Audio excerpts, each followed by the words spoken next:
conk out again. I think I mentioned this. I spent all day yesterday, like started like 9:30 in the morning until about 5:30 in the evening, nonstop with technical support, different companies, my ISP, my restreaming service, to try to figure out why my internet's having uploading problems. That's why I haven't streamed in quite some time. My computer died once, and then my internet was gone.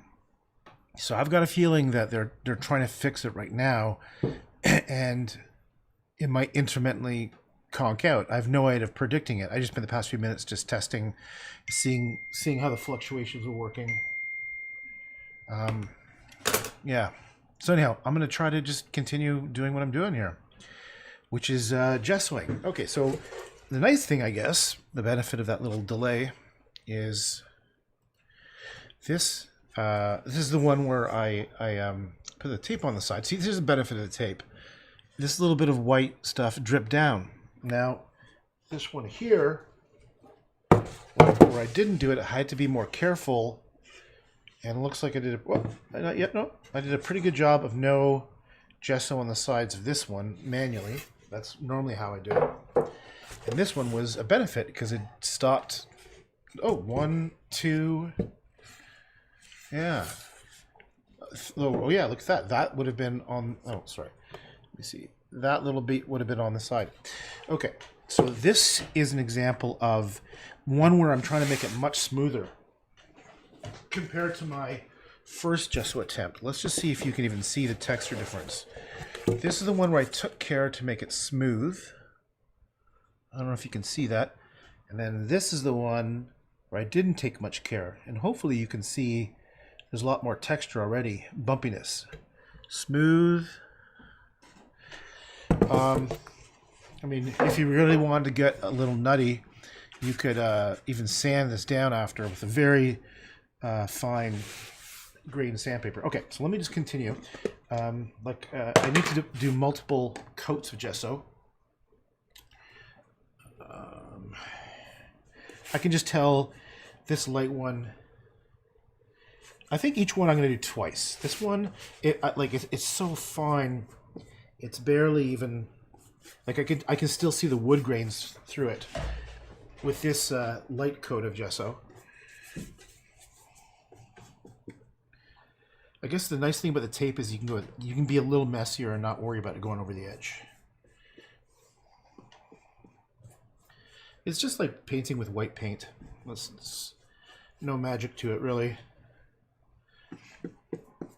And when you buy it, you're going to have the benefit of it already being a nice, the perfect viscosity. So what I'm actually having to do is I'm actually taking it, when I dip in here, I'm taking a bit of water and I'm tapping the edge of the gesso, so I'm picking it up on the brush. And as I paint down, I'm actually spreading it around. So if you were to do it, it'll be easier. But I find that for most people, buying a canvas pre-gestoed is just so much easier. I used to build my own canvases and stretch them and everything, and I would save a couple bucks. And also, the other main reason why I do it is because I was guaranteed. Oh, here's what you don't want: a little piece of. I don't know if you can see this. See that little bit of a thicker piece of dried up stuff. So sometimes I can just pick it up with a brush like that, scoop it up, and I'll take it off and I'll wipe it on something like some Kleenex. Okay, so reasons why I guess people might still build their own is quality control. Like when you build it yourself, you're guaranteed the quality all around, and quality when it comes to canvases has to do with the wood structure. So it's stable. You also, there's a technique for how you stretch the canvas and staple it onto a board. Like what you do is you have the canvas out here, you start on one corner, this corner, and then you slowly move in. Like those are the staples going on. And each time you put a staple in, you use this, well, it's handy to have a stretching device. It's like a big clamp, and you can use it to pull the canvas. So rather than pinching canvas with your fingers, it gets a whole section and it pulls it flat. And I used to build fairly large canvases, so you need a lot of space too. Like, you know, I need to work on a floor typically, because I would typically do like 5x5s or something, or 5x7s, 5x8s. God damn fucking thing. That's right. Okay. So I'm not super careful. If I was really careful, I would go down here and make sure the edges are all perfect. But I think that's going to be good enough for me. So that one looks pretty good. I'm going to put it aside. And I'm going to come back to... Let's see if one coat is enough for my... No, I'm going to put a little bit more. I can just see... I can see where the wood is slightly poking through. And since this one has no painter's tape, I have to brush towards the edge. If I go towards it, the paint will get stuck on the sides. So that's why I'm brushing away from over the edge, in case you're wondering, because there's no tape on there.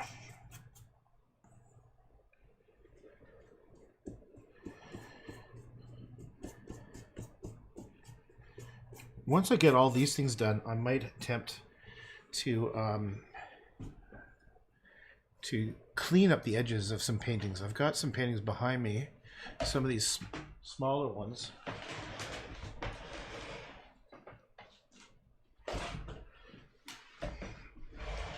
Let me show you.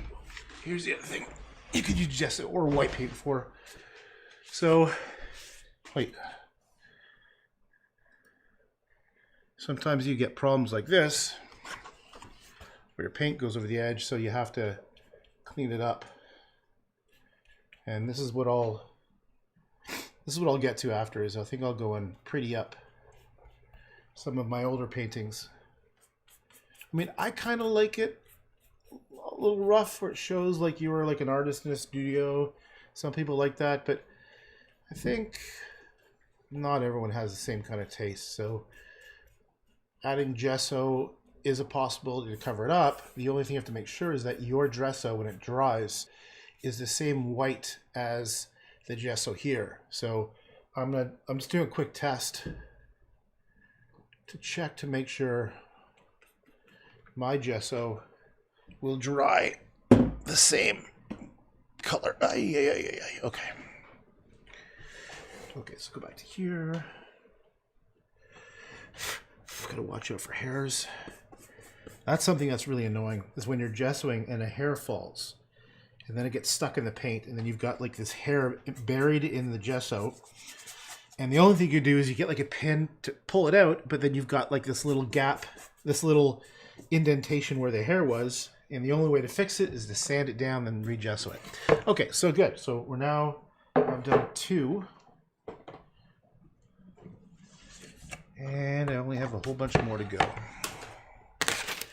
So I can't say this is going to be a very exciting thing, but this is one of those things where you just got to get her done.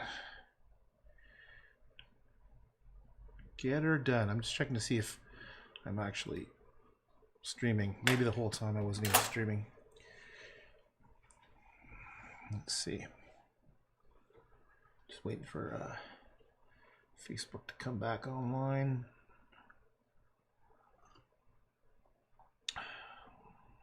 Ooh, that's gross. I tried, is it almond milk? Yeah, this is almond milk. I don't know why. One of my buddies is like a more health conscious than I am. I said, you gotta get almond milk. So I got it.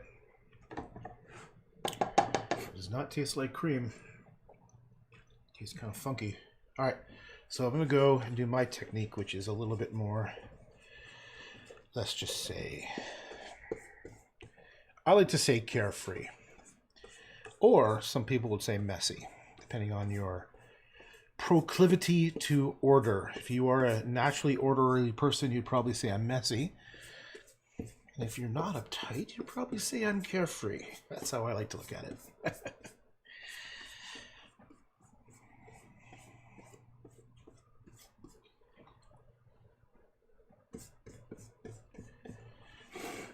This is interesting. Just notice this. Let's see if you can see it. There is a small, oops, small line here, which looks like an imperfection in the wood, how it's cut. If I go close, you can now see it. See that? See that line right there? The gesso will cover that up.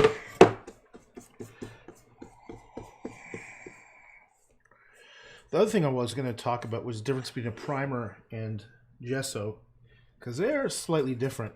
But to be honest, I need to do a tiny bit more research to remember. I don't want to spread incorrect information. I know primer is a little different than gesso.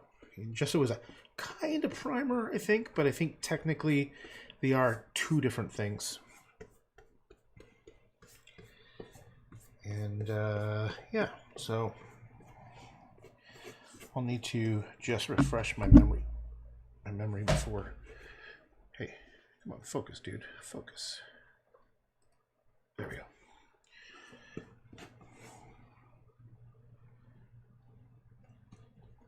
Hey, John, where are you from, man? John Henry. Where is you at? Never asked you before.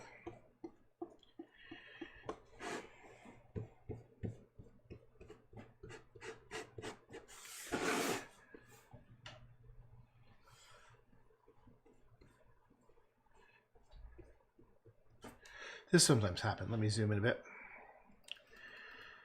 When you're just doing wood, sometimes the grain does show through, and when you paint, you're gonna get little missed spots there. See those missed spots? You got to pay careful attention to get that, because that'll often happen. So you just got to go in, look closely at it, and tap it nicely. And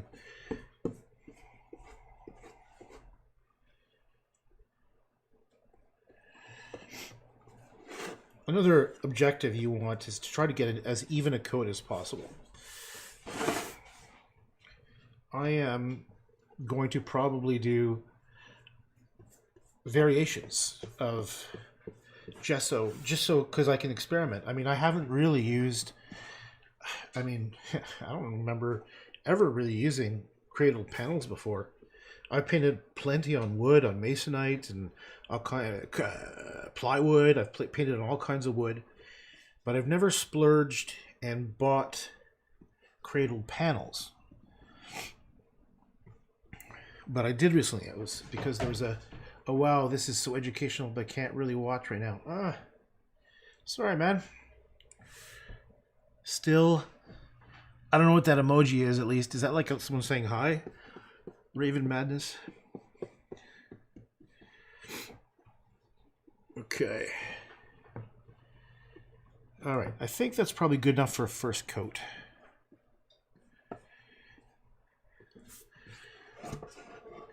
It's an Alf.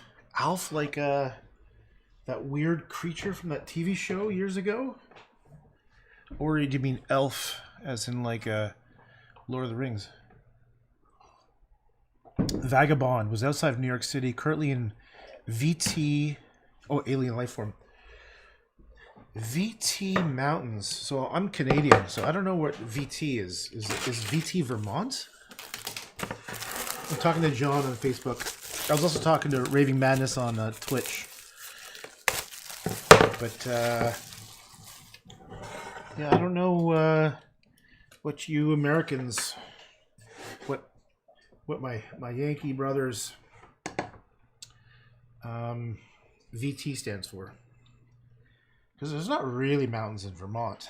I mean, there's some sort of mountains. Skied there a bunch of times. I went to Stowe. Is that Vermont? Oh, I don't even know where the hell Vermont is. Who am I kidding? There's a place just south of Quebec I went skiing once called Stowe. And I could have swore that's Vermont, but I'd have to actually look on a map. I don't even know where Vermont is. I think it's down there. I think it's just southeast of me, of Toronto. Yeah, Vermont. Right on. Okay. Yeah, I didn't have a really good experience. I went on a bonding skiing trip with my dad, who we always fought. We never got along, and we thought it would be fun to get some Kentucky Fried Chicken. And we drove there, so it was quite of a 10, 20 hour drive. I don't remember.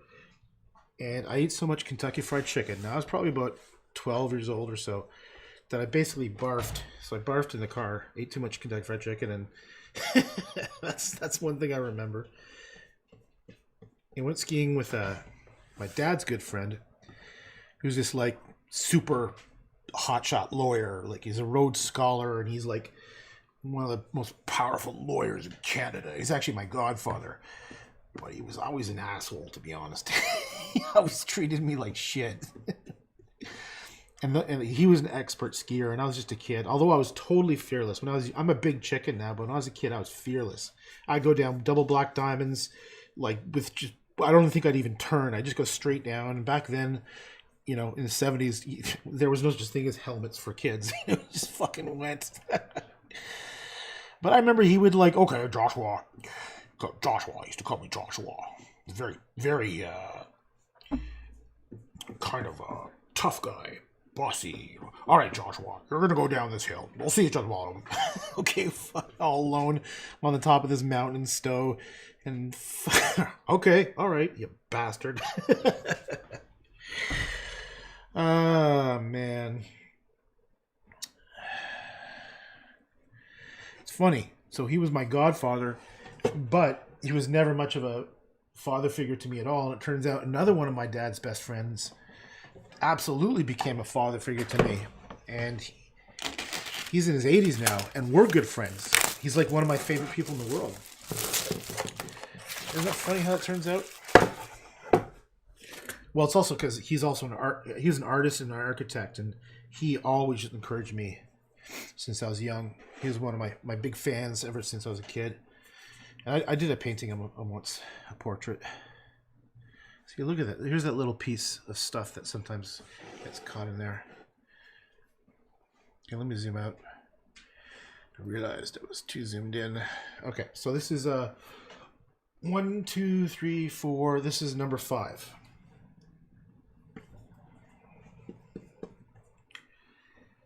So exciting. So exciting.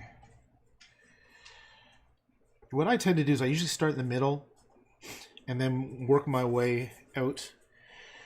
Now, like I said, this is a rough gessoing. I would, if I really wanted to do, let's say, very fine artwork, and by fine I mean like very detailed, controlled brushstrokes, like Andrew Wyeth kind of artwork, I would definitely, here's what I would do. This is how I do the brushstrokes. Much more controlled, and what I'm looking at the angle is I'm looking for the brush strokes. Let's see if the light can catch. There we go. See the brush strokes there? I can see them pretty well when it's flat. So I would be very careful about those lines, and then I would go back the other way, and what I'm doing is I'm touching it even more gently. And so what will happen is if I continue to do that, you'll see right in the middle where it went the other way. No, I had a good girl. Just a second. You can see how here. Oh, shut up for a second, Nugget. Here it's smoother, right there. So that's how I would make. That's one technique I've learned. It's okay, good girl. What a good guard dog you are. Oh yes. Nugget, it's okay. It's okay. It's okay. It's okay.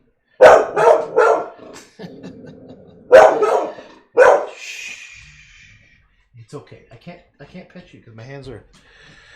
All right. So, and then I would actually go. I'd sometimes go all directions, and each time I do a direction, I would be more and more gentle until, you know, what you get is a really very few bumps. Basically, that's what I'm trying to say.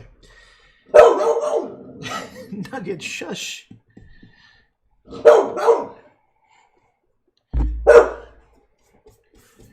Okay, you made your point. I just want to see what she's barking at.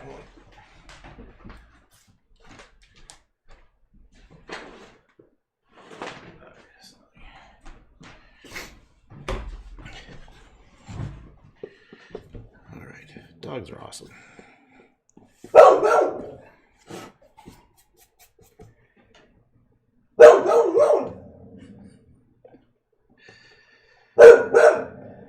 Nugget, please. It's okay. There's nothing to be guarding about. We are good. We're good. We're good. Trust me. Hey. Shh. Come here. Sit. Sit. Sit. Good girl. Stay.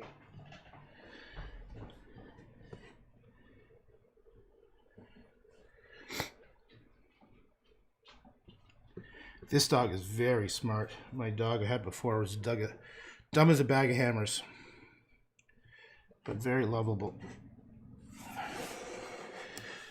Okay, and technically gesso is both a primer and a sizing, made from rabbit skin glue to shrink the canvas and protect it. Oil paint eats canvas and linen. Yes.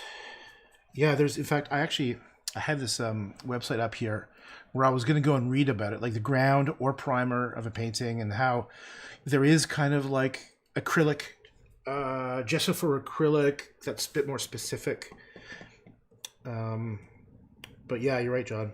It is a primer and a way to prepare the surface, like for I guess you said the word sizing. I think what you mean is like it creates, yeah, it firms up the canvas. I think that's what you mean. Because that is something too. When you stretch and build your own canvases, it is tricky to get it so that it's equally taut. What I mean is like the spring of the canvas, how well it's stretched is even everywhere.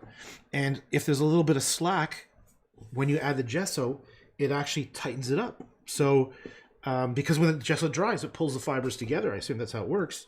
But that's, yeah, I forgot about that. That's so one of the things when you build your own canvas, you can always rely on the gesso to tighten things up an extra notch.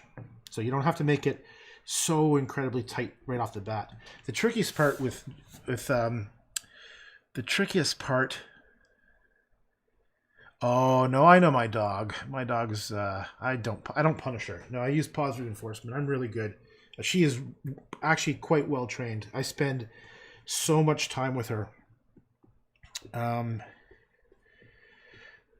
Actually, I'm not even actually discouraging her with some of the barking behaviors, just because I like a little bit of a dog that is protective of your home. Like I live in an area that's less. It's a nice area, but it's also, there's quite a bit of crime. Like every single time I've ever not locked my car, it's got broken into. And I live next to some projects and there's shootings around the corner and stuff. So I kind of want to have a dog that's going to be a little bit defensive.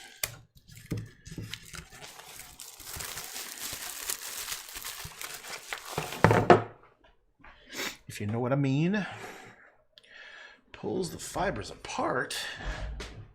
Oh man, does the opposite. It tightens them up. I'm not sure if you're referring to what I just said, but okay. So we're now at 1, 2, 3, 4, 5. This is number 6. This can't be very interesting. Like, hopefully you're just like you're in your car driving and you're kind of bored. You're not actually watching this because it's like watching paint dry. Get it? It's like watching paint dry. All right. Oh, my plan with these boards is I bought some. They're called Prismacolor pens. Let me show you.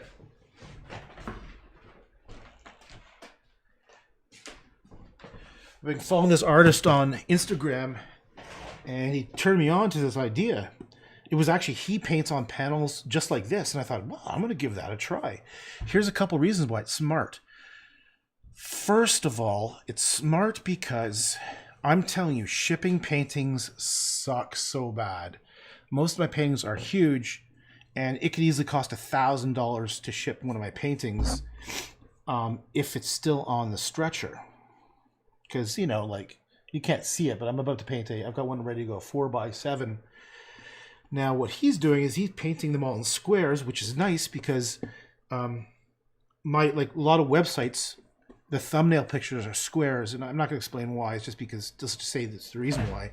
So all of his paintings will appear exactly as they are on on his website, and my website, unfortunately, it doesn't respect the aspect ratio. They're all squares. So you have to click on a picture to see the full thing.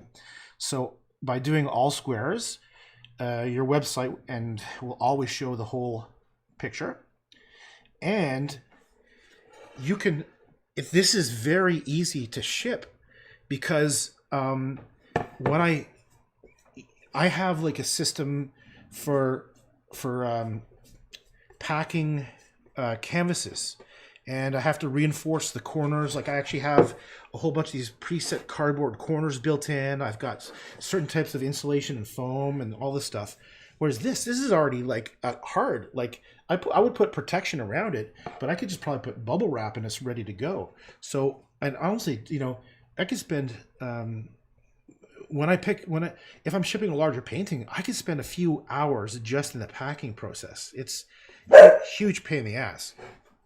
So this guy is really smart. He's kind of like, all of his paintings are on cradled panels, very easy to ship, always square. I mean, you can get different size cradled panels, and what he was doing is he's using Prismacolor pens, which I got distracted there for a sec. Let me show you. And Prismacolor is the brand, but it's sort of like Kleenex, where, you know, it's Kleenex is the brand or Band-Aid is the brand, but you think of tissue paper. So the nice thing about some of these is the tips are like paintbrushes, like watercolor brushes, but you have really good control over them, like a pen. Obviously, I would have liked to have bought more, but they're too expensive. So that's all. And there was a sale, so I got these. And what he does is he'll do a drawing, his base composition on a gessoed canvas panel, and then he goes in and it finishes it from there. And I thought, that's pretty smart. I'm going to try doing that, because for a long time I've been just painting without planning. I just start going and just see where it takes me.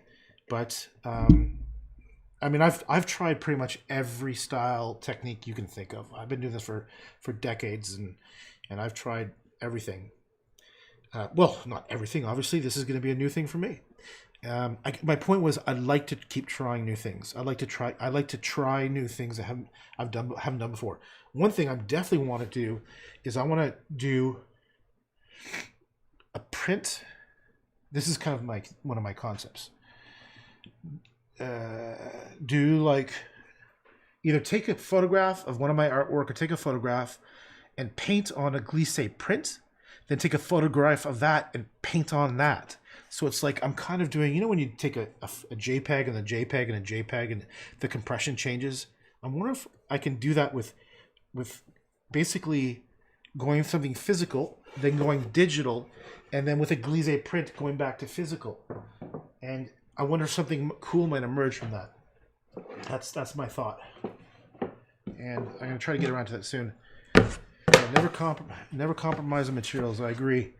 I definitely absolutely agree. That's the one thing I've always, over the year, like for example, just to further your point, stagnation, watercolor paper. Nothing beats good quality water paper. You can't skimp on it, and it's expensive. And I've always bought an Archie's, which is a really expensive type of watercolor paper. Like you could spend $100 on like 20 sheets quite easily, but there's no difference. So I've tried, in fact, just recently where I just like, I can't afford it. I'll try a different brand, and it just wasn't the same thing. So unfortunately, I had to bite the bullet and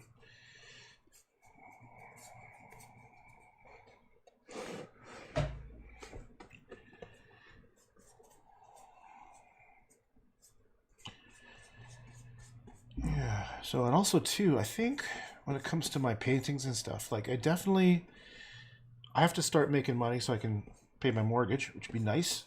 So I'm going to do some pretty stuff, but also I'm going to stick with my weird shit too. I love doing my weird stuff. I have 2 sets of 24 CT Prismacolor markers, basically brand new. I don't know how to use them properly, so I just have you. Oh, well, Kayla, I say just go for it. Honestly, I haven't. I sort of used it a tiny bit, but I was doing it on. I was trying to do it on top of gouache, and it didn't work. So I say, don't think about it. Just give it a shot and see what happens, man. How else are you gonna find out? I don't think there's any rules when it comes to art. There's no right way to do it, especially with something like Prismacolor. You know, markers. I mean, just think of them as markers. And you're gonna do some doodling. The only thing you gotta decide is on what surface. So if you're gonna do it on wood, you gotta do what I'm doing. I would recommend doing what I'm doing, which is to gesso it first. It'll make a much better surface for the ink in the Prismacolor to stick. Otherwise, just use watercolor paper. And your only choice, the only thing you need to decide when you get watercolor paper is if you want hot pressed or cold pressed. And hot pressed, crap, I hope I got it right. Hot pressed is when it's very, very smooth surface, so you can do fine drawing. And cold pressed is you're going to have more texture and it's bumpy. So that's kind of nice. If you want to have texture when you do watercolor, and by texture, like if you do wetness, you'll see the bumps a little bit come through. That's cold press. So I would recommend probably hot press if I do have it right, meaning hot press. It means it's very smooth surface, because that way you can, I believe, you're going to get finer line drawings. So like it's, you'll know right away if you had a pencil, a soft pencil, and you started drawing on a cold press versus hot press versus cold press. That's the only decision you need to think. Okay, here's something that you need to figure out. Sometimes this happens. So the quality of this, I've just decided, is it's okay but not great. And here's why it's not great. Let me go to autofocus. If you look here, you can see, let's see what the best angle is. See that little bit of roughness on the edge? All the way down there, that bit of wood? It just wasn't cut cleanly. Come on. Autofocus. I don't know why this camera's usually pretty good, but out there. Come on, so close. I need something to. Oh, I took off. Well, anyhow. Anyhow, there's a little bit of roughness along the edge, so I can fix that later with some sandpaper. Okay, I'll try it. If I can't get in to use them, maybe it will send a set to you.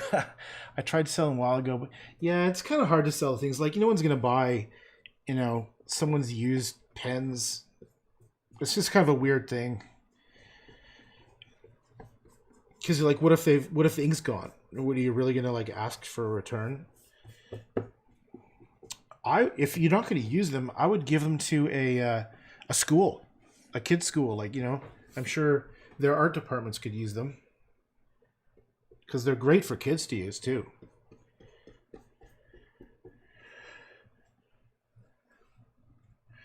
I don't know. I'd say give them a try and have some fun. Yeah, I don't think I would buy secondhand markers, just because there's no way to tell if they're crap or not. Okay.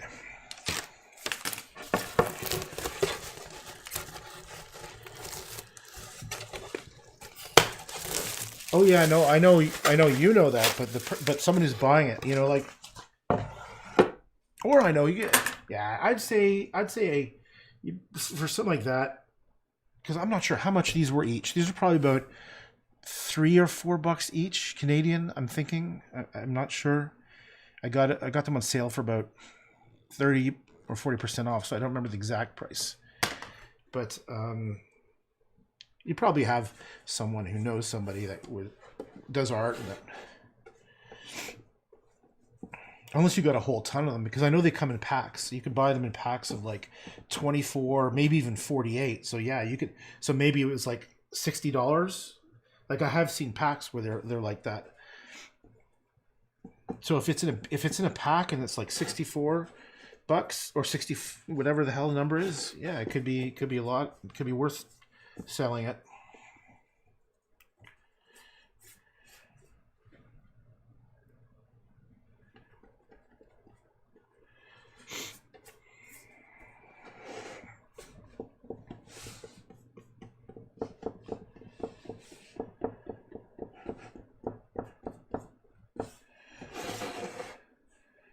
US.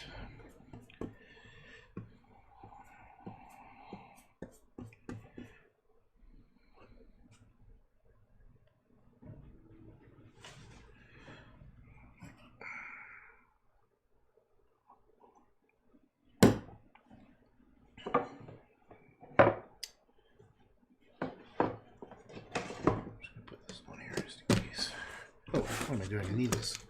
I need it open.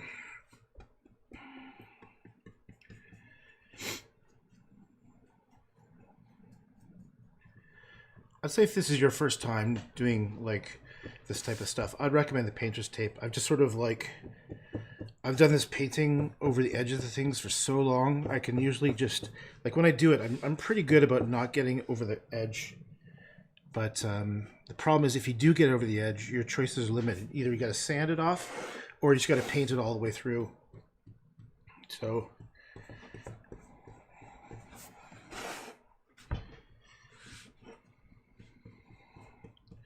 basically, as each time I touch the painting, I'm very pushing down and then bringing it up. This is what I'm doing from the side. I'm very quickly, I'm pushing down and then up. Just as it comes off the edge, I'm just bringing it up so that I don't go over the edge and then you get that little bit of drip of color, which looks stupid. I mean, even though it's white and this wood is fairly pale, it still doesn't look as perfect. Doesn't look as good.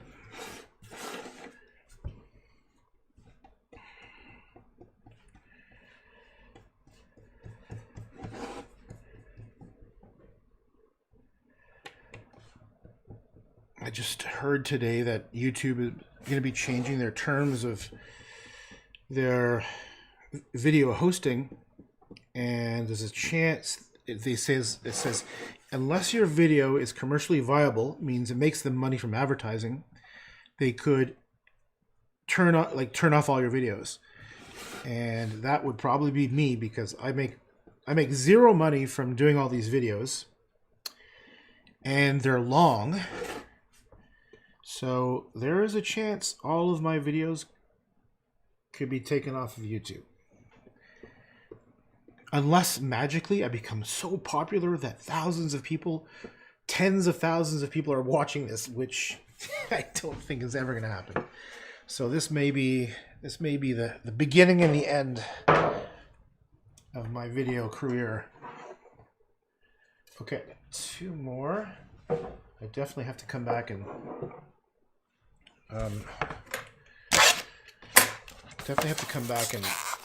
regesso a couple more.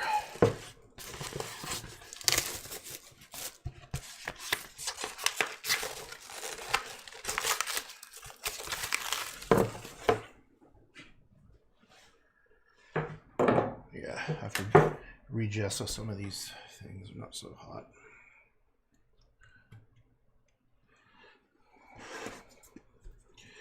La la la la la la la.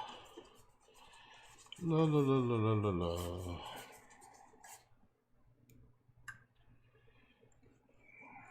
I was watching a gameplay video of this game called Death Stranding last night. And something interesting was, this is a very popular, or I would say very, but a fairly well-known game commentator, and he actually had to mute his videos when music played. He had to pre-record the gameplay, and then in post, which means after he's finished recording it, go into a video editing software and edit it. He had to edit out the sound because he was worried that YouTube would delete his videos because it had copyrighted music in it, like the music from in the game. And so basically he had to talk during that time when there would have been music playing, and it was pretty sad. I mean, it's kind of like, it's kind of a strange, because their algorithms will detect the music and then cancel it. So I've had lots of my videos just not deleted, but banned from most countries because I had some music playing in the background.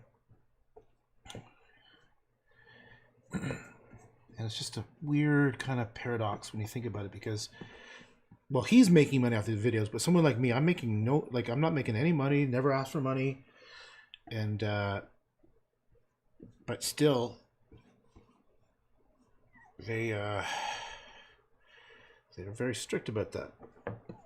And I've tried everything I could do. I tried putting low volume. I had, you know, I tried making it so that it wasn't good quality. I mean, the speakers were further away, but no, which is a shame because I love painting with music. And I have done a couple times where I was wearing headphones, but then, I don't know, it definitely detaches me. Like, then I'm in my own world, and there's no point in even live streaming because I'm listening to music and singing to music, and people just won't know what the hell's going on. Okay, close. Good enough. Okay.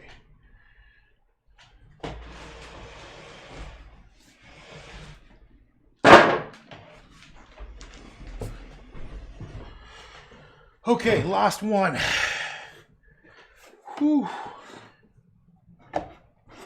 And then I gotta go back and re-gesso some of those to make them better. But I like having all my supplies ready before I start painting. And then I can just go nuts and not have to worry about and have everything prepared. I just got this stack of things. So, Eternal Bard. What do you think about BitChute? I've been thinking about switching over to BitChute.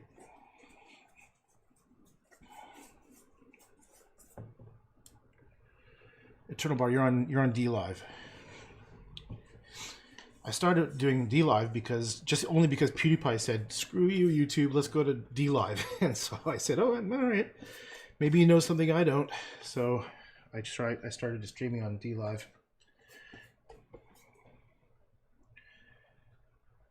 But if YouTube's going to kick me off, I need another place I can go to. There's something weird about the BitChute. It kind of has a bit of a live leak vibe to it. There's something, I don't know if it's the logo. There's something a little grungy, or what is it about the BitChute logo interface? It looks almost like a little bit like a porn site, sort of. Like, it's like, what I'm trying to get at is well, actually, you know what? Porn sites are probably very well designed when you think about it. What I'm trying to get is there's something slightly sketchy about how BitChute looks.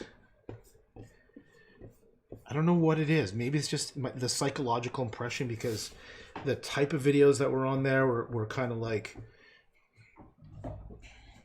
mostly not mainstream. So I don't know. Maybe it's just my perception. But every time, yeah, you know what? I think it's the logo. The logo just looks a little goofy, doesn't it? It looks like someone created it like 15 years ago and they never really updated it or something. I think I do have a BitChute account. I just haven't tried using it yet. And to be honest, I've never actually really used BitChute to look at videos. I haven't really spent time with it to know it well enough. I've been experimenting with all kinds of different social media. I've experimented. Yeah, rough around the edges. I've played around with Reddit, and like, I love reading Reddit, but I started posting my work on Reddit. But I don't think, you know, I wouldn't say it's like a real art lovers place. I think they like pictures of realistic pictures of pretty girls. That's what I think most of the Reddit people like, and I don't give a shit about that. I'm not going to do that. I mean, wouldn't not do it, but they just it's just, yeah, it feels like they're attention seekers. So Reddit, I just sort of casually throw some stuff up there once in a while, whatever, just experimenting. And I've also started experimenting with Minds.com, because there's a guy named Tim Pool who is like a YouTube commentator, citizen journalist, whatever, and who became popular on YouTube, and then moved his platform, or at least, how do I describe it, is preparing to be, kicked off of YouTube. So he started Minds. So I shifted over to Minds, and I started posting some stuff there, but there's no one really there. I tried one app.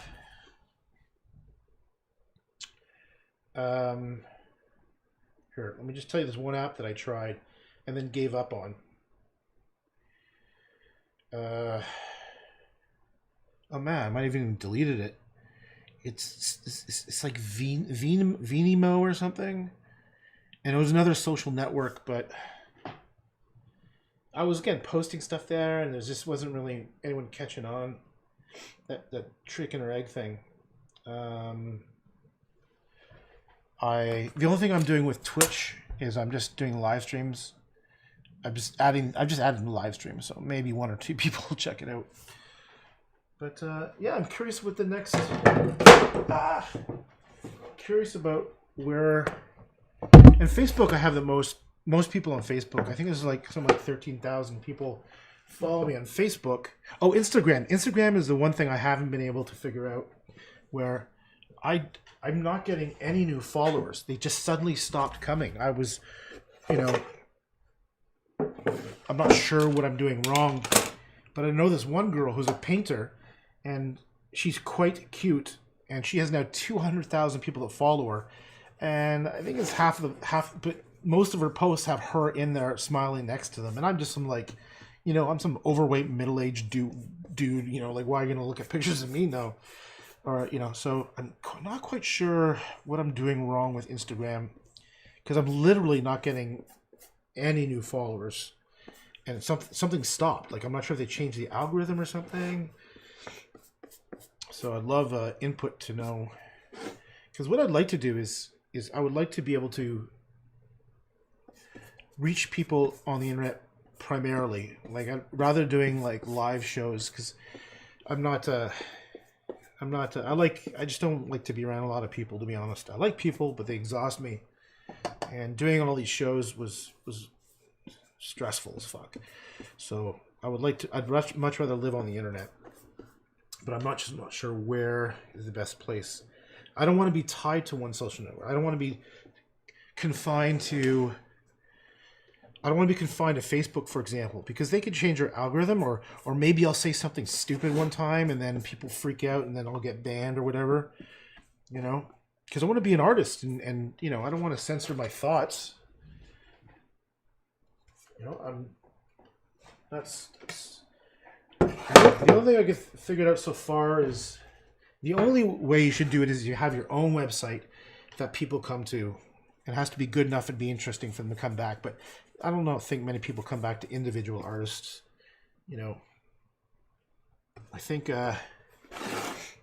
I'm told, everyone tells me, oh, you have to have a mailing list. That's how you actually retain people. And so I suppose I should start doing that. I just don't like the whole marketing stuff. Feels so creepy and sleazy. But yeah.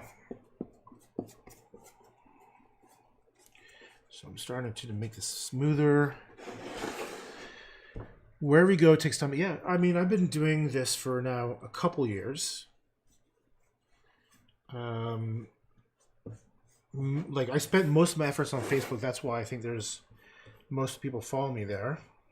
And YouTube, I've only been using to host videos, and I literally have. I know there's a whole bunch of things I should be doing on YouTube, such as editing the descriptions, putting tags in, linking your videos to suggested video. Like, there's all this stuff too, but I have about 300 videos up now, and I really don't feel like going back and like adding comments to each video and adding title cards and all that stuff.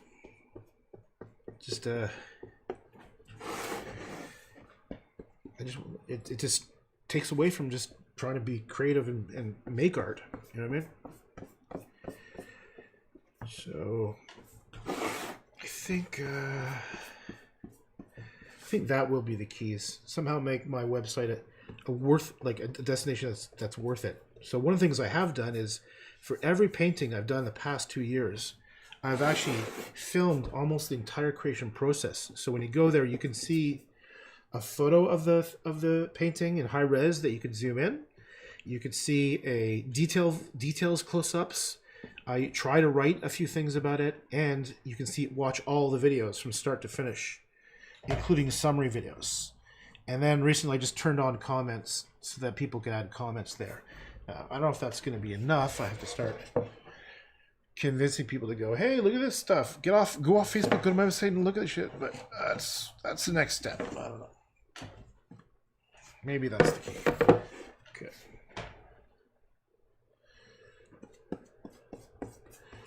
The second, when you do a second or third coat, is when you really notice the effect of the gesso. So like what I'm seeing now is as I'm doing this second coat, it's becoming this nice, solid matte surface that just looks, you can just now see why you want to paint on it. And what I'm also doing is I'm taking extra time to smooth out brush strokes as much as I can. So all these little weird movements I'm making is because I could see the light hitting off like the wetness, and I can see where the brush strokes are, so I can sort of just brush them down, I guess you could just say.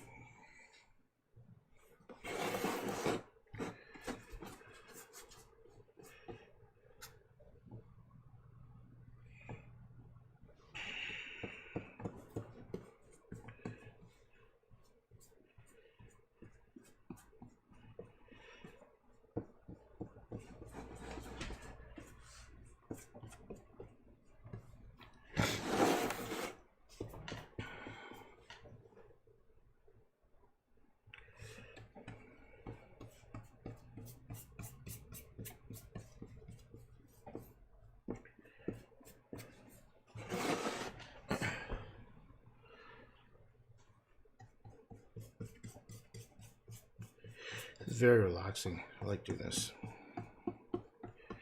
Very relaxing.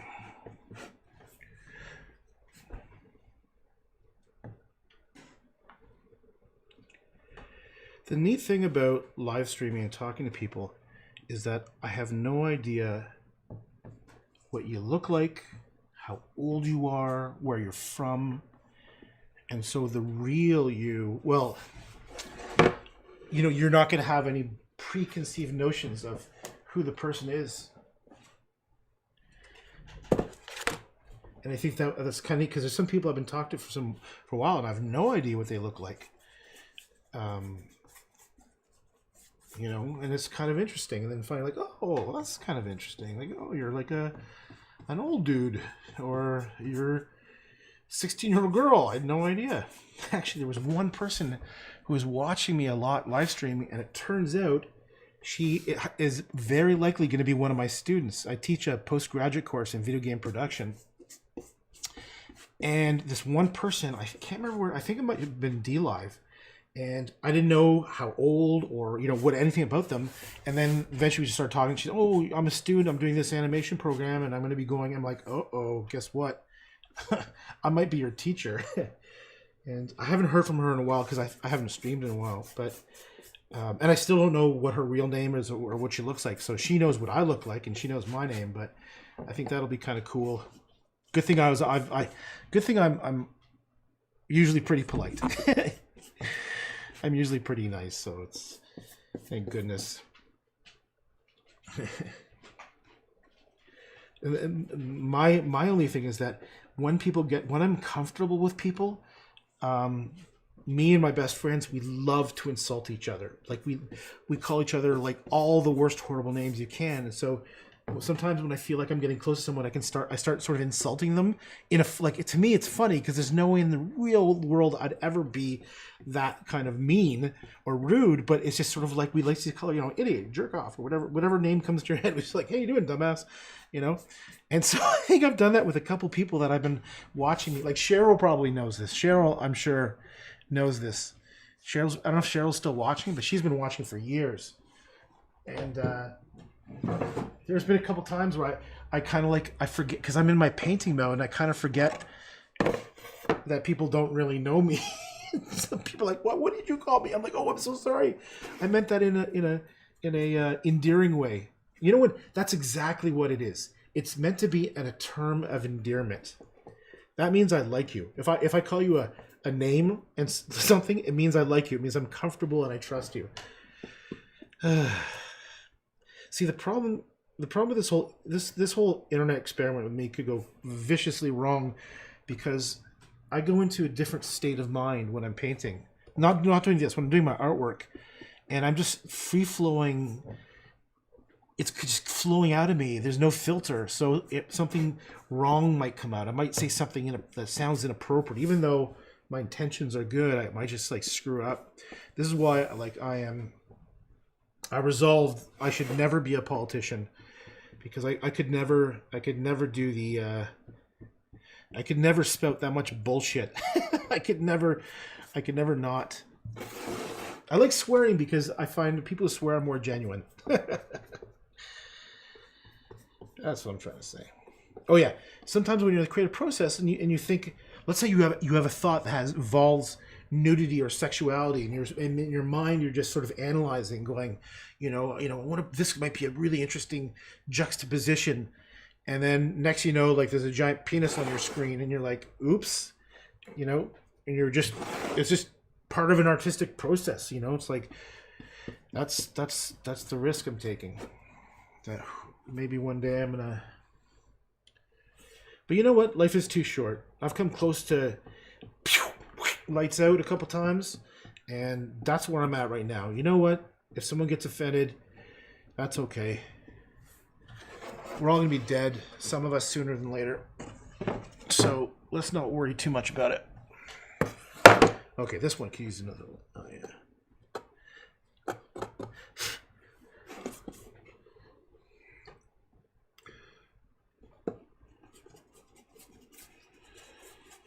You know what I also think I could do? What I think I'd be very good at is helping young people with questions they have about life and careers. Because I have quite a lot of experience in some areas. And, I've taught for a decade at a postgraduate level. And I'm thinking, I never really got much guidance when I was young. I had people that I saw that were successful and I followed, but it would have been nice to have someone who's has some experience with life to talk to me in a way that wasn't condescending. You know what I mean? I had people that would give me advice, but they're always sort of their approach was, there was sort of a tinge of condescension of I know better, so just do it this way kind of thing. Whereas, I don't know. Especially with young men, one thing I have noticed because of me growing up, I really never ever got certain kinds of encouragement that other people did, let's just say. And sometimes it just takes just a little bit of someone to say, you know what, go for it. You can do it. You know what I mean? And I think I could do that and because I have a lot of experience. I've hired hundreds of people. I've run teams of 100 people. My background is in video games, so I've done pretty much every job in video games. So if there's someone that wants to know about the game industry and what they can do, or I actually consult to companies, startup game companies and all kinds of studios. But I thought maybe kind of nice to do it on a personal level. As I'm doing painting, we could talk about this kind of stuff. I had one interesting experience. There was someone who was talking about panic attacks, and it turns out I didn't realize it was a 13-year-old kid who lived in England and had someone that was trying to stab them. It was just this most bizarre conversation. And as soon as I found out they were 13, I was like, oh, I as politely as I could try to extricate myself from that conversation, because that's just too young. You know what I mean? It was on, I can't remember which one it was, but you're supposed to be, I think, older than 13. But I had no idea. Now, thankfully, I was talking about, I know quite a bit about panic attacks. And so I was able to give some positive advice, and it ended up being a good conversation, and gave them what I think was good advice to, for their situation. But that was a little crazy. Yep. I made games. It's been I started making games when I was 15, so 1985. But professionally, the first game I started working on was in 1993. but I had always made games. I used to program my own games. Yep. So non-stop since like full-time, because in 93 I was in Japan, worked on a game, came back, and then I did art for like fine art, and then eventually fell back into games. So since 95 I've been full-time making video games.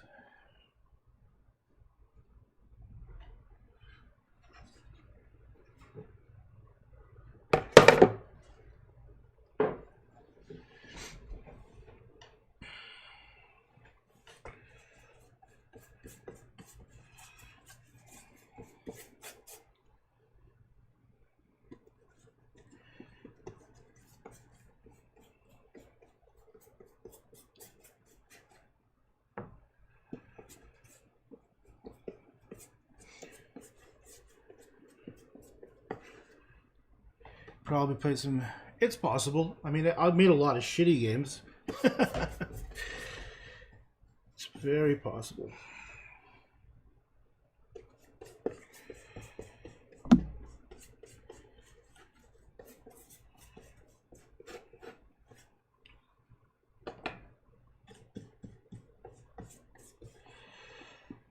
It's also, when you think about it, there's hundreds of thousands of video games out there, so you never know.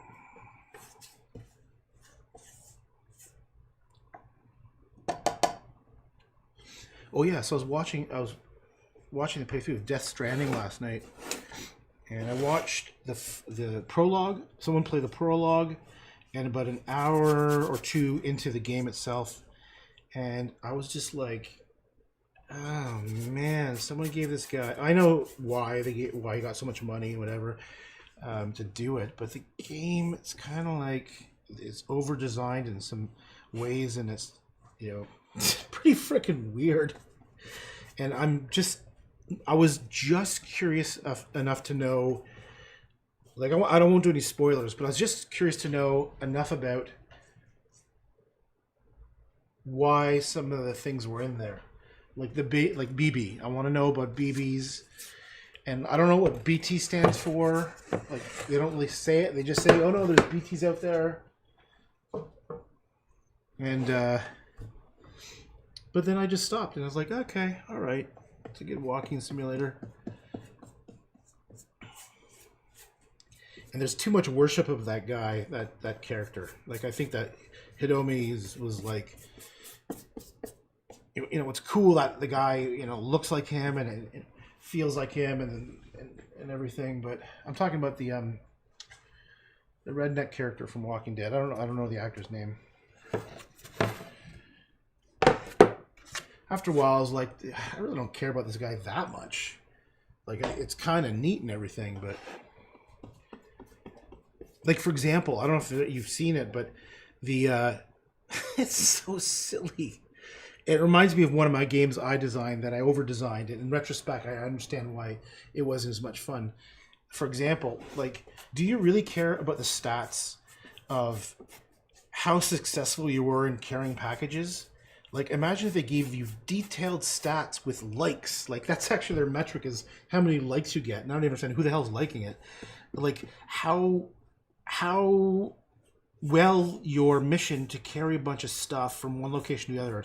And the interface is like all these things, like data, like, you know, weight, damage of goods, and it's like this 3D thing that turns, I think, into a star or something. And it's like, whoa, dude, you had a little bit too much time in your hand for the design of that thing. Like, do you really care that there's all this data about your delivery performance?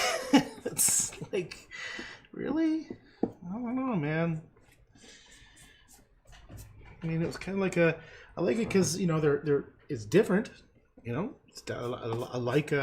I love exploring games. I like no pressure games where I get to, like, for example, Skyrim. After I beat the whole game, I probably had more fun just walking around picking flowers in Skyrim than I did doing the missions. And I really enjoyed the missions, but I found myself, you know what? It's beautiful outside. I think I'm gonna go and pick some more of those blue flowers and put them in my house, and you know. or in like Far Cry 5, I think it was. You know, I'd like to go fishing. I just feel like going fishing.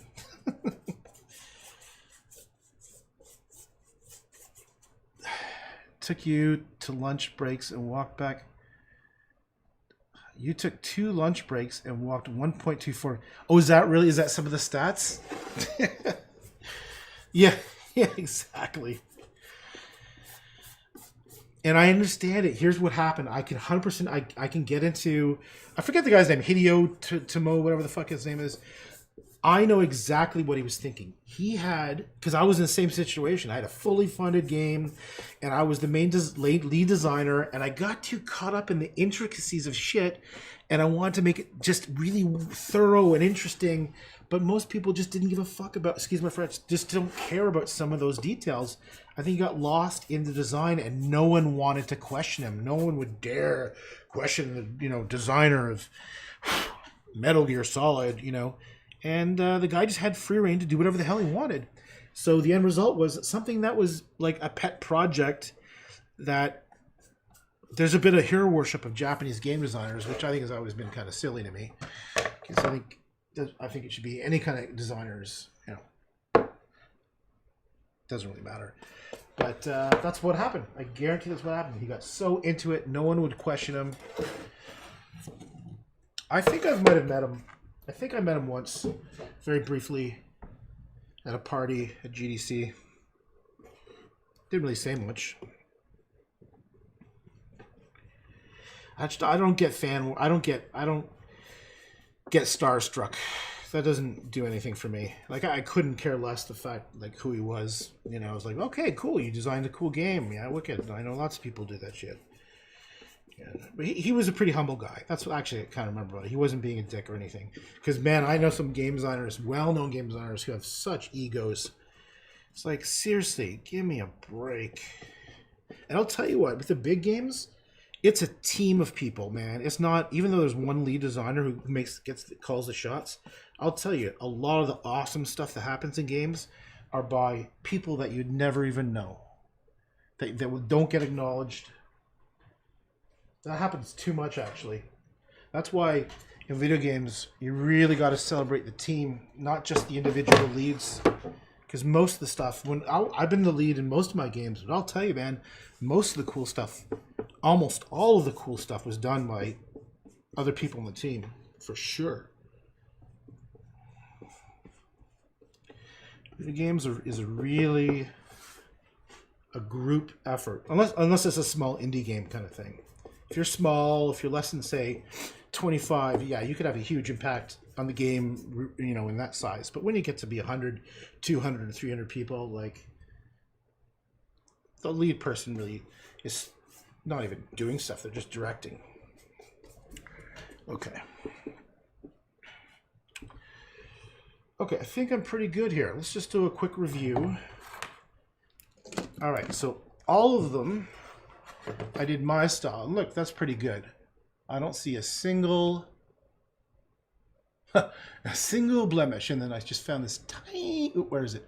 I went over the bit, a tiny bit right there. But overall, I'm pretty good at doing that. So what I'm gonna move on to.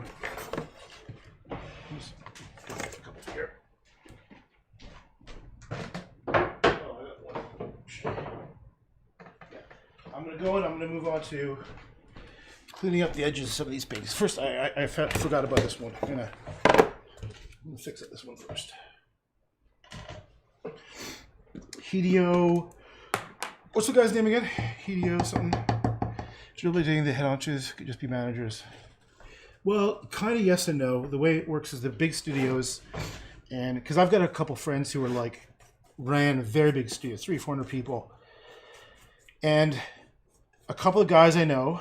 Okay, I'll name the 2 guys that I know that have run and are currently running very big studios. One guy's name's James Schmaltz, and he's like the founder of Digital Streams. They probably have about 300-400 people, and I worked for him for a little while. And then the guy is Dennis Dyack, and he had a studio about 300 people. And both those guys don't want to run the studio. They actually passed off the business, the running, the managing it to other people.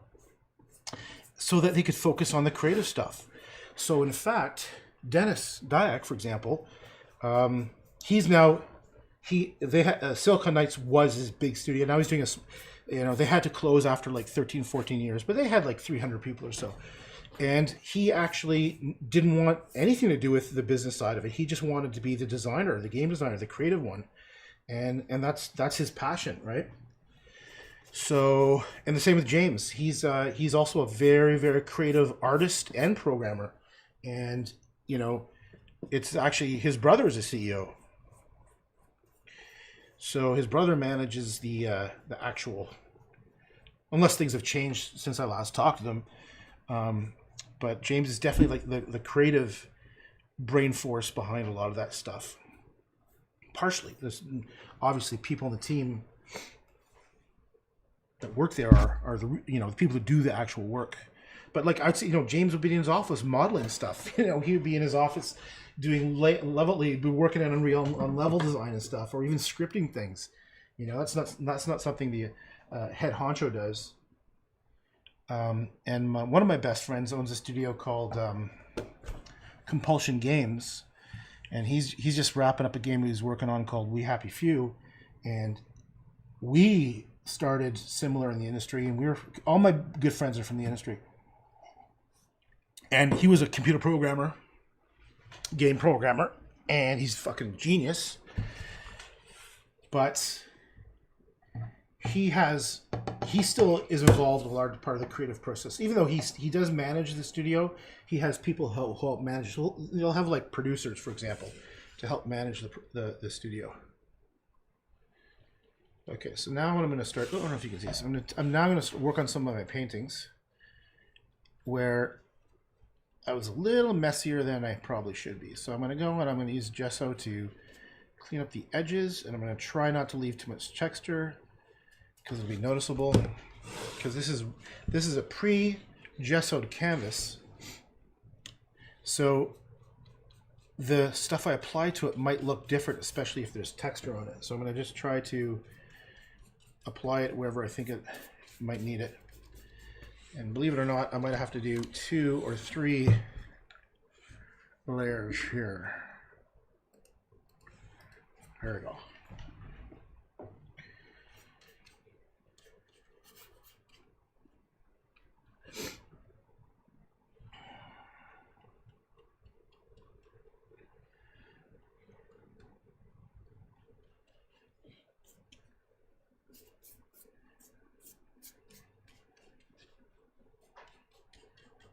Yeah, because that's not... Oh, there's more here. See, this is a good... Someone's mentioning good materials. Look how well made this canvas is. It's a small, maybe 12 by 12, but look how thick this extra piece of wood is. This is like solid, good quality construction stretched canvas. Like this is gonna... You can just feel it. Like it's got weight to it. The wood is heavy and it's constructed. It's got big thick staples, the double staples on the wood. I'm sure it's glued as well.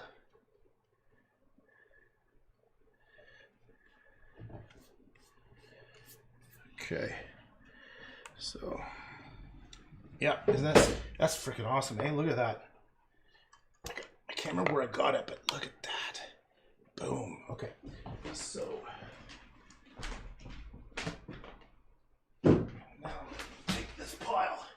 this is what I'm talking about. This pile. So I've got a whole bunch of more 12 by 12s. That I think it'll just look nicer when I clean up the edges. Let me just move some of these out of the way so I can have some space.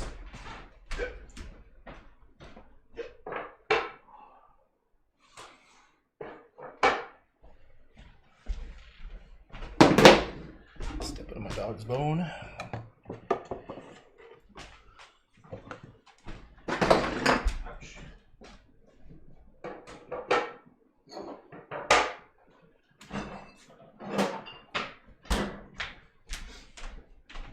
Okay. All right. So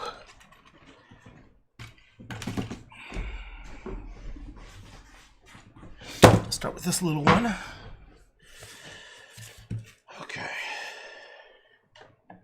Here's a trick I learned. If you ever go to do an outdoor show, right, where you have to rent a tent and you put them on a grid, what I recommend is put D-rings on the top. Let me show you what I mean. These are D-rings because they look like a letter D.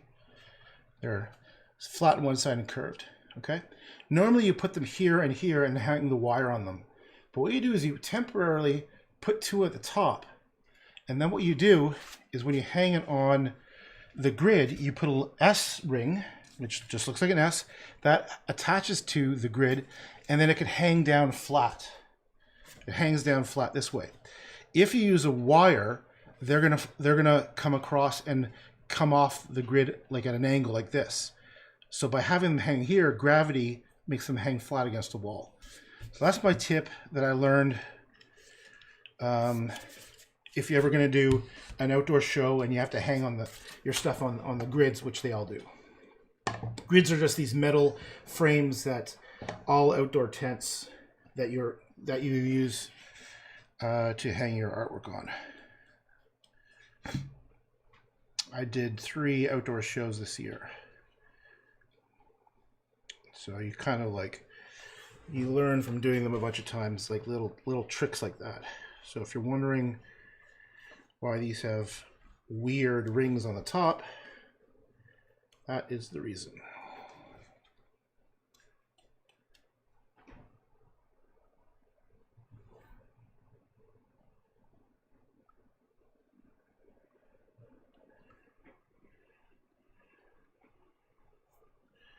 You can even clean up like dirt and scuff marks using this stuff too, to make it just a little bit nicer looking. Okay, now let's do this one. Yeah, look at that. So this one will tend to go a bit thicker right from the start because I don't want to have to spend forever. Oops, you don't want that. You don't want it to come over the edge like I just did.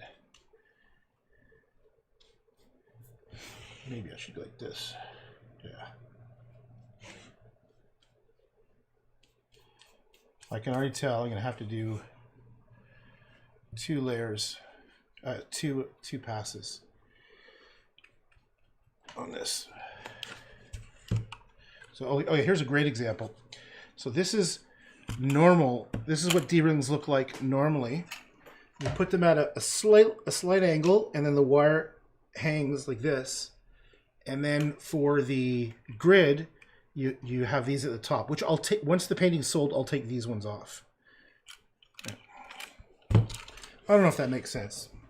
It may be kind of hard to know what I'm talking about if you've never seen a grid.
If you're going to leave your gesso thing open like this for a long time, I recommend just dipping a little bit of water into it to keep it moist. Because like acrylic, it will dry out when exposed to air. Okay, so this one I'm going to have to come back and do a second version on.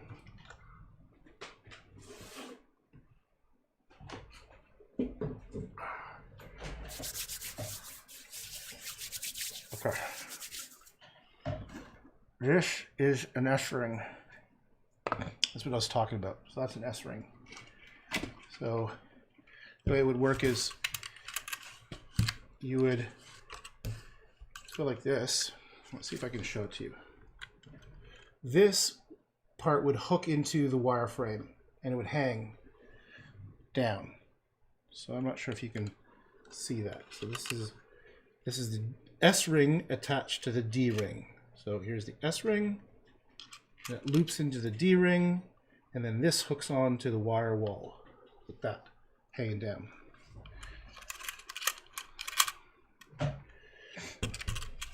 So now let's continue to clean up the edges.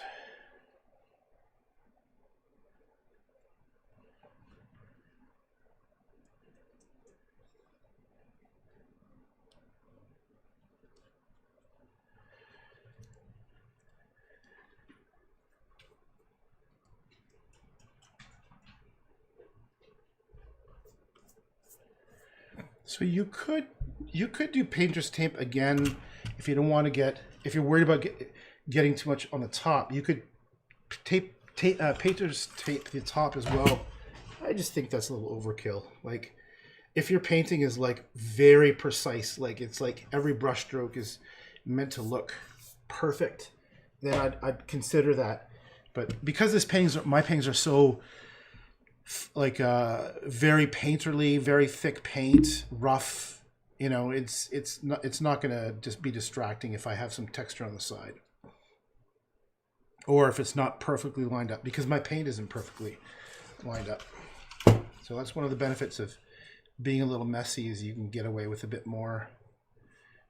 I certainly have done very, very precise things, like extremely tight, perfect little details. And, you know, there's always a time and a place for doing stuff like that. But I kind of passed that when I was young. I did a lot of very perfect kind of like attempting, realism when I was very young. And I just got, you know, that didn't feel like much of a challenge after a while.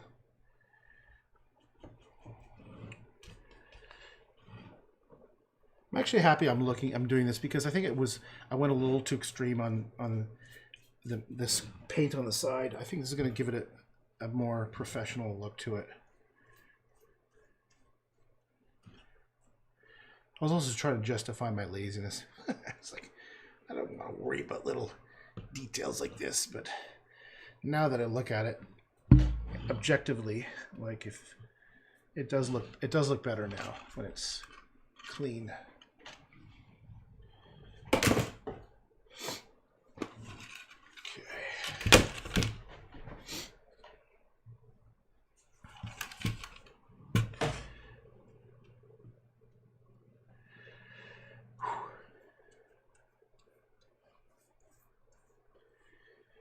I'm going to stop. I'm going to just do the last couple ones here, and then I'm going to stop the live stream, I think.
Looks good.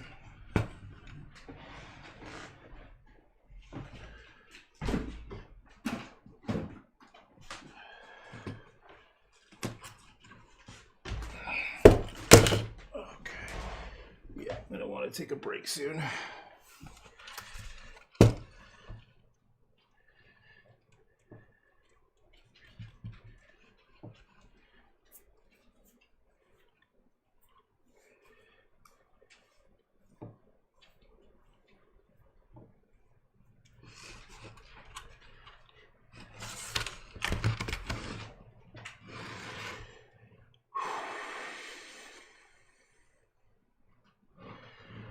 How about gessoing all surfaces first, then tape off sides before painting? Yeah, so that would be smart.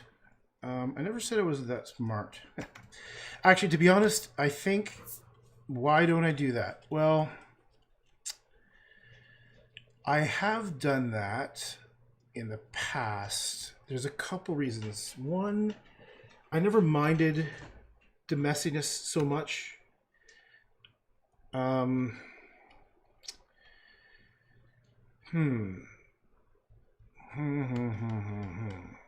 What? There's a reason why I never did. Partially because I guess I'm a little not lazy or impatient. Where if I spend too much time, goddamn prepping everything, I just lose my juice, my energy, kind of thing. And I don't know. I should. I guess it's. I don't know. I think maybe because the painter's tape doesn't last long enough. Because often I can work on a painting for 6 months or even a year. You know, like I work on it, then I'll put it away for a while, come back.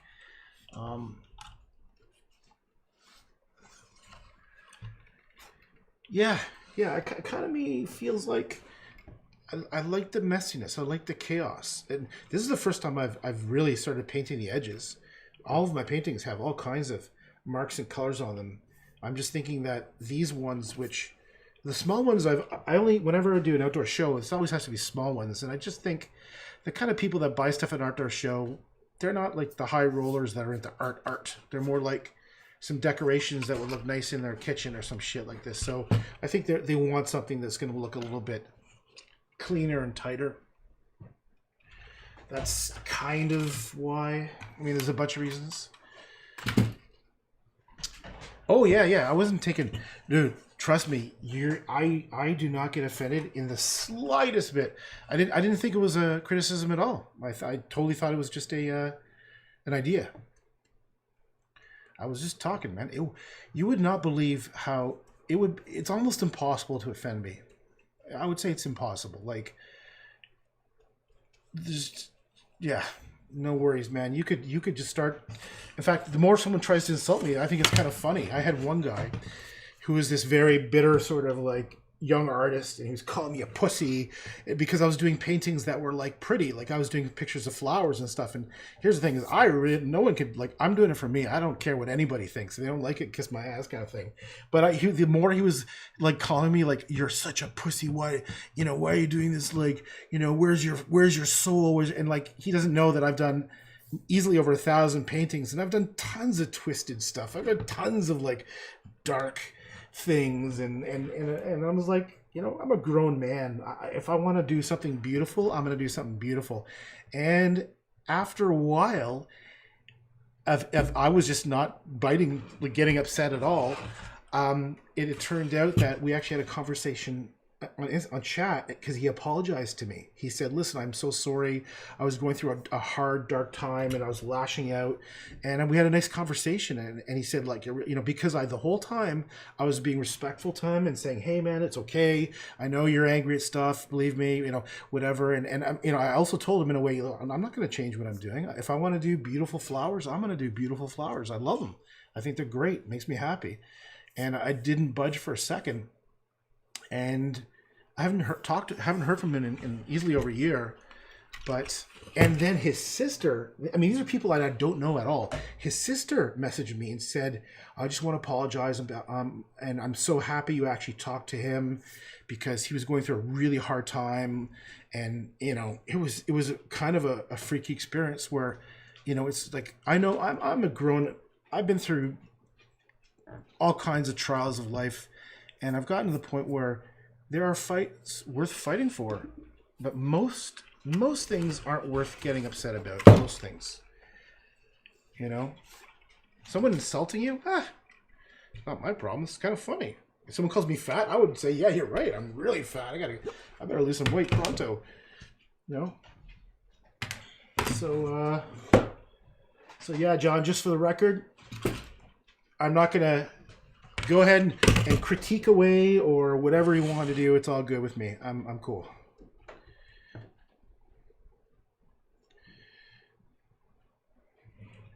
I definitely grew up in an environment where you had to be, you were teased constantly to the point where you realized that it was not a big deal. I'm not saying it's the best way to go, but that's just how I grew up. Having an older brother, a bit of an old school dad.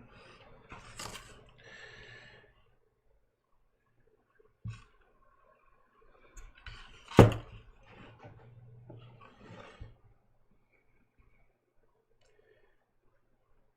think also too, once you've gone through some trials of life, like real trials of life, little things like people being critical of you, and I'm not saying you were, really just duck off of water off a duck's back. In that expression.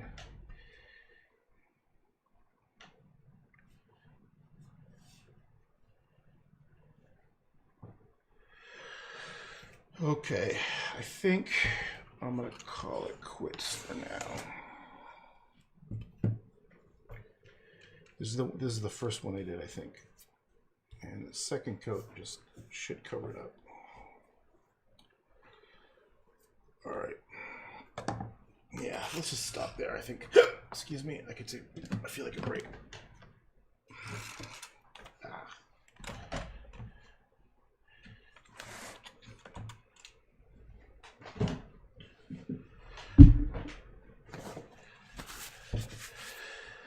Okay, I think that's it. How long did it take? An hour and a half. Well, the first 20 minutes, so almost 2 hours. So in 2 hours, I was able to do 2 coats of gesso on about 10 cradled panels. And I was able to do at least 1 coat of cleaning up the edges of 1, 2, 3, 4, 5, 6 12 by 12s. It took me about half an hour to set up, like getting everything ready, your painting clothes on and stuff, and it's going to take me about another 20 minutes to clean up because they're everywhere, and I got to wash brushes. I'm going to try to revigorate the gesso, and what I'm going to do is I'm going to put a bunch of water in, and then I'm just going to stir the whole thing up just like an old can of paint, so I can get all of it to a more watery viscosity and give it life back, which is something you can do with acrylic. If your acrylic is not totally dry, you can actually you can revive it to some degree. But once it reaches a certain point, like especially when the surface starts getting that sort of jello thickness. So yeah, not jello, jello pudding. Remember when you had jello pudding and you left it out, it had that skin on the top? You'd have to like basically remove that. All right, well, thanks for joining me on my gessoing experiment. And I know I've got this very big one I'm about to start. I think, yeah, I'll jack the camera over there. I will zoom out over here. I'm about to start on this one. I don't even know if you can, probably it's too big to even show. Yeah. So that's what I'm about to start.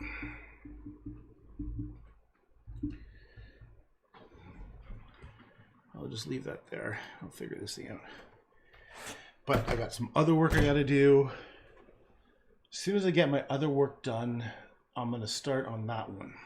And that'll be kind of fun because I haven't done a big one in 6 months, 8 months or so. All right. Thanks for watching. Take it easy.